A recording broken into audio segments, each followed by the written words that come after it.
O ayan, magandang gabi po sa inyong lahat. Alas 9:03 ng gabi dyan sa Pilipinas, mga kababayan. Pasensya na po, hindi tayo nakapag-live kaninang umaga, mga bossing. Medyo napatagay tayo ng konti, mga kababayan. Kasi holiday naman mga bossing. No? Kaya humingi tayo doon sa Team MR ng kaunting oras para po makapaglibang-libang naman, hindi puro trabaho. Alam nyo, sa trabaho namin nakakapagod po, no? Kahit hindi ako pumapasok araw-araw, mga kababayan. Anyway, ang gulo, ano? Sa trabaho namin, nakakapagod kahit hindi ako pumapasok sa araw-araw. Ang gulo ni Mark Ramos, mga kababayan. Pero anyway ito, umpisahan na po natin. At bago tayo mag-umpisa sa ating mga tatalakayin sa araw-araw, mga boss, chief, amo, sir, para po doon sa hindi pa nakasubscribe dito sa ating channel, ay dapat po pindutin nyo na yung subscribe button upang sa ganon kayo ay laging ino-notify ni YouTube pag tayo ay nag-uumpisa na po, mga kababayan. At syempre, hindi ko kakalimutan yung mga pa-shoutout ninyo. Nandiyan si Smith Lamud, si Aloli TV, si Mabel Quinjo, si Diego Uy, nandiyan na din si Ma'am Remy Rivera, buong Cereza Force family, si Leonida Negrillo, nandiyan na din po si Mabel Quinjo, sino ba? Si Neil 01 at si Arnel Leison watching from Calibo, Aklan. Nandiyan din po si Diev Bisiero, o sino pa nandiyan? Si Edgar Nampi, Leo Glenn Tumala, Bernadette Busgano, si Kulimlim, ano ba yan? Kulimlim, o si Bad Boy ng Ilocos. Sino pa nandiyan? Si Danel Pedraza, Jane Wanson, Dionisio Sagundo, at Aurelia Adena, si Sersani Reyes, Erlinda Romanes, Marilu Sison, Danilo Uy, Febalo, 7881, Seni Mastrili, S.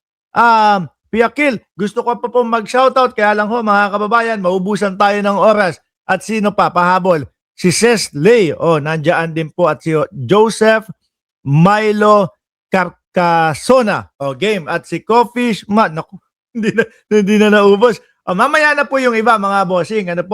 Umpisahan muna natin ito. Kasi, naku po, saan ba talaga napunta yung mga flood control at saan ba napunta yung mga pondo diyan sa Davao? Bakit ganito po yung mga balita sa araw-araw, mga bossing? Kasi nakita ho natin, mga kababayan, hindi ito, nasaan ba yung isa? Sandali. Hindi pa iyan, Hindi ko yata na isama. Ito, hindi, kailangan ko lang igulong ng konti. Pakanan, ayan. Mamaya na yan, medyo mabigat ho yan. Nakita natin doon sa balita mga kababayan, galing sa GMA News, yung daw po, a bridge connecting Calyawa and Mandug in Davao City. Ayan. Davao City mga kababayan. Collapse, bumagsak, sira, bumuwal. Ano pa po ba pwede? Hindi ako natatawa dahil sa nangyari po, mga kababayan. Natatawa ako dahil ang lalaki ng kanilang mga hinihinging budget, pondo, tapos ganito ang mangyayari doon sa kanilang lugar.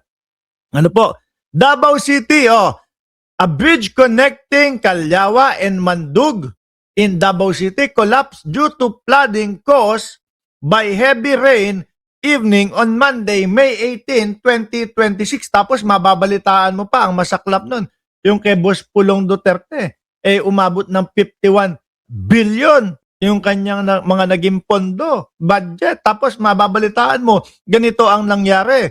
Authorities are still assessing the damage as of this writing. No, ngayon, hindi ho natin masisisi ang mga kababayan natin, mga bossing.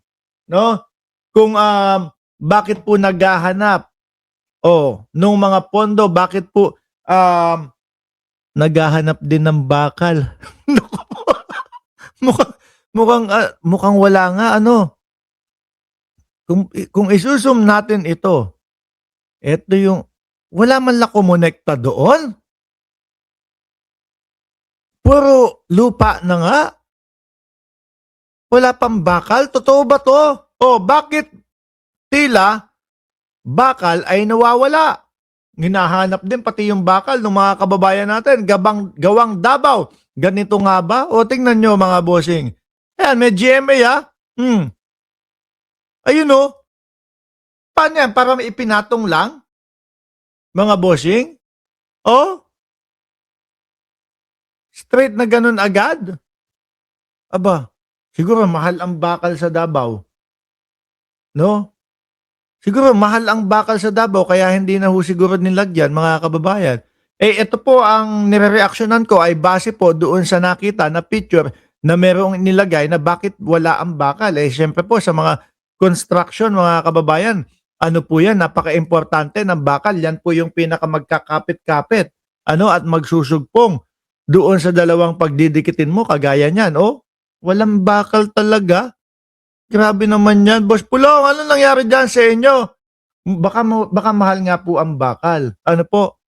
Diyos ko po. Yan po ba ang gawang Davao?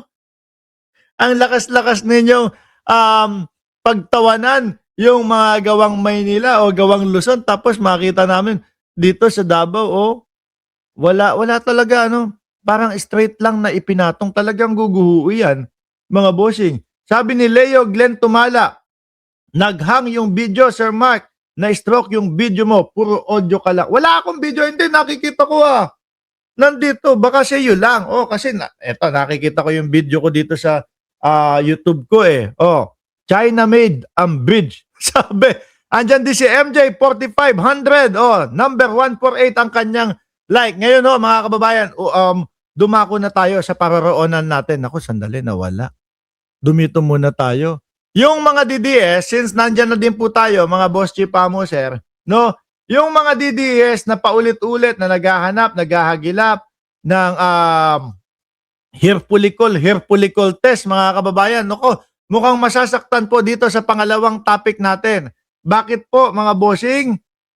Sabi dito sa Bombo Radio Philippines, hiling na magpa-test si Pangulong Bongbong Marcos, ipinababasura ng Korte Suprema.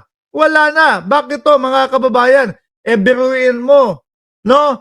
Bago mag-eleksyon, sigaw ng mga kakamping, no? Na si Pangulong Bongbong Marcos daw po ay magpa-test, no po, base at ukol do sa ipinagbabawal na gamot na paggamit daw po. Ngayon, nung eleksyon pa lang o bago mag-eleksyon pa lang, mga kababayan, ginawa na po yan ni Pangulong Bongbong Marcos. At ang nagrepresenta pa nga niyan sa publiko, wala pong iba, mga bossing, kung di si Panor. Si Vic Rodriguez. Di ba ginanon niya pa nga yun, mga kababayan? At ako po ay humahanga doon sa mga kababayan natin na mga kakamping. The moment na nakita na po nila yon, the moment na inilabas po ni Vic Rodriguez, yun pong naging resulta noong test ni Pangulong Bongbong Marcos, mga kababayan, sila po ay tumahimik na.